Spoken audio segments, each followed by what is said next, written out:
Sudan की राजधानी Khartoum की सड़कों पर सन्नाटा पसरा हुआ है और जगह जगह धुएं का गुबार उठता दिख रहा है। ये बात की गवाही है कि सूडान में अभी भी हालात ठीक नहीं हुए हैं। सेना और विद्रोहियों के बीच लगातार चल रही हिंसक झड़प में खार्तूम शहर तबाह हो रहा है।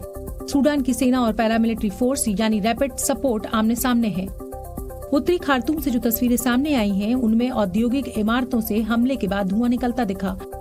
WHO के मुताबिक सूडान में शुरू हुआ ताजा विद्रोह के बाद से वहां अब तक 400 से ज्यादा लोगों की जान चली गई है और करीब 4000 लोग घायल हैं।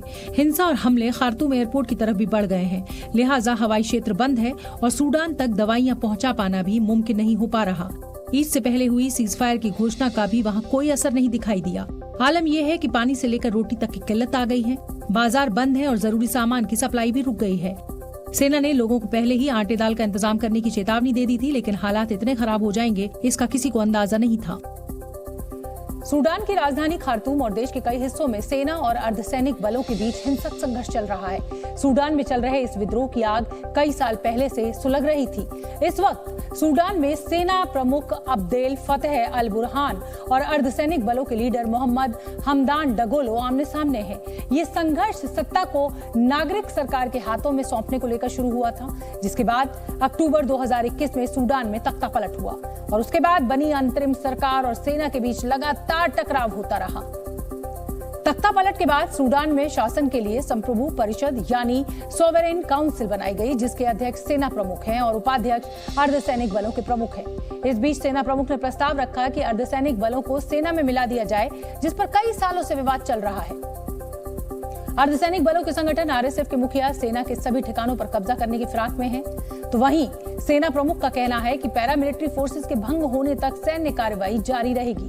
कुल मिलाकर सेना प्रमुख और पैरामिलिट्री फोर्स के चीफ सूडान पर अपना दबदबा कायम रखना चाहते हैं और सूडान इस वक्त दो कमांडर्स के बीच चल रही वर्चस्व की लड़ाई का खामियाजा भुगत रहा है। सूडान में लगातार फाइटर जेट उड़ रहे हैं और रॉकेट हमले भी किए जा रहे हैं। हमले की आशंका को देखते हुए सूडान का हवाई क्षेत्र विदेशी उड़ानों के लिए बंद कर दिया गया है। हालांकि इस बीच खार्तूम से कई देशों के मिलिट्री एयरक्राफ्ट उड़ान भरते दिखे। क्योंकि सूडान के बिगड़ते हालात को देखते हुए तमाम देश अपने नागरिकों और राजनयिकों को बाहर निकालने में जुट गए हैं। रविवार को फ्रांस का military transport aircraft Khartoum airbase पर पहुंचा। गृह युद्ध की अस्थिरता और हिंसा से बाहर निकल पाने की राहत लोगों के चेहरों पर साफ दिख रही थी। खार्तूम से फ्रांस के 2 विमान नागरिकों और राजनयिकों के साथ जिबूती एयरबेस के लिए रवाना हुए, जिनमें सूडान से सुरक्षित बाहर निकाले गए करीब 200 नागरिक मौजूद थे। इटली ने भी 2 मिलिट्री ट्रांसपोर्ट एयरक्राफ्ट C-130 के जरिए अपने नागरिकों को सूडान से बाहर निकाला और जिबूती में अपने सैन्य अड्डे तक पहुंचाया। इसी तरह ग्रीस और जॉर्डन जैसे देशों ने भी अपने नागरिकों को सूडान में गृह युद्ध के बीच से बाहर निकालना शुरू कर दिया है। ज्यादातर देश सूडान से जिबूती में अपने सैन्य अड्डों पर लैंडिंग कर रहे हैं, जो एक बंदरगाह शहर भी है और लाल सागर के मुहाने पर मौजूद है। आज भी खार्तूम में फंसे कई देशों के नागरिकों को जिबूती लाया जाएगा। सूडान में हिंसक संघर्ष के बीच 3000 से ज्यादा भारतीय फंसे हुए हैं। अपने नागरिकों की सुरक्षा को देखते हुए भारत भी सूडान के पड़ोसी देशों से संपर्क में है। सूडान से भारतीय की सुरक्षित घर वापसी के मिशन को भारत सरकार ने ऑपरेशन कावेरी का नाम दिया है, जिसके तहत वायुसेना के 2 C-130J विमानों को सऊदी अरब के जिद्दा में स्टैंड बाई पर रखा गया है और वो नागरिकों की वतन वापसी के लिए तैयार है। इसके अलावा INS सुमेधा भी पोर्ट सूडान पहुंच गया है। 500 भारतीय भी पोर्ट सूडान पहुंच चुके हैं, जबकि और भारतीय अभी वहां पहुंच रहे हैं। सूडान में फंसे नागरिकों को बाहर निकालने के लिए भारत सरकार समुद्र और हवाई मार्ग दोनों मोर्चों पर मुस्तैद है। सूडान में जमीनी स्तर पर कोई भी कदम वहां के सुरक्षा हालात को देखते हुए उठाया जाएगा। सूडान में भारतीय दूतावास में फंसे नागरिकों से लगातार संपर्क किया जा रहा है और उन्हें गैर जरूरी जोखिम न लेने की सलाह दी जा रही है। भारत सूडान के पड़ोसी देश UAE, सऊदी अरब और मिस्र के लगातार संपर्क में भी है।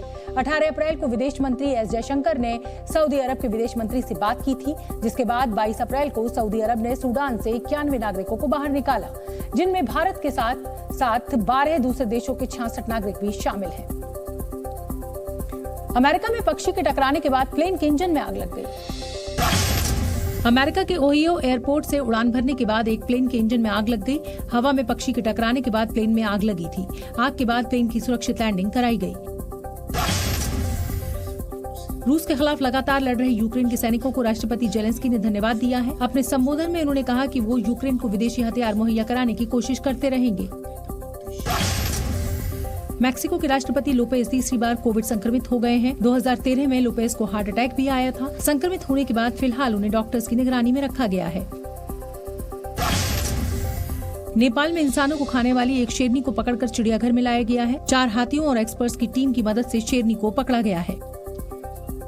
उत्तराखंड में 4 धाम यात्रा की शुरुआत शनिवार से हो गई है। कल से केदारनाथ धाम के कपाट भी भक्तों के लिए खुल जाएंगे। बाबा केदार के कपाट खुलने से पहले मंदिर को भव्य तरीके से सजाया जा रहा है। सैकड़ों श्रद्धालु बाबा केदारनाथ के धाम को सजाने के लिए काम कर रहे हैं। मंदिर को 42 क्विंटल गेंदे के फूलों से चारों ओर से सजाया जा रहा है। बाबा केदार के कपाट खुलने में अब कुछ ही घंटों का वक्त बाकी है और आप देखिए मेरे पीछे जो मंदिर का विहंगम दृश्य आपको दिख रहा है। बाबा केदार के धाम 6 महीने बंद रहते हैं और अब विधि विधान के साथ कुछ घंटों बाद वो खुलेंगे। तो आप देखिए किस तरह से पूरे मंदिर को सजाया जा रहा है। सजावट के लिए ऋषिकेश, हरिद्वार से लेकर गुजरात तक के गेंदे के फूल मंगाए गए और पिछले 2 दिनों से मंदिर का भव्य श्रृंगार चल रहा है। ऋषिकेश से आए हैं। 2 दिन से फूलों का सजावट का काम यहाँ शुरू हो चुका था। फूल कल पहुँच गए थे यहाँ और आज कल से ही फूलों की सजावट हमने शुरू कर रखी है। इस बीच बर्फबारी के बीच केदारनाथ धाम के आसपास की पहाड़ियां चांदी सी चमकने लगी हैं। केदारनाथ धाम के कपाट कल सुबह खुल रहे हैं। इससे पहले बाबा केदार की डोली आज केदारनाथ धाम पहुंची और इस दौरान बड़ी संख्या में श्रद्धालु मौजूद थे जो हर हर महादेव और बम बम भोले के जयकारे लगा रहे थे। दरअसल जाड़े में जब मंदिर के कपाट बंद रहते हैं तो बाबा केदार का निवास ऊखीमठ के ओंकारेश्वर मंदिर में होता है। कपाट खुलने से पहले उन्हें वहां से केदार धाम लाया जाता है। अब विधि विधान से कल सुबह केदारनाथ धाम के कपाट खुलेंगे और श्रद्धालु बाबा के दर्शन कर सकेंगे।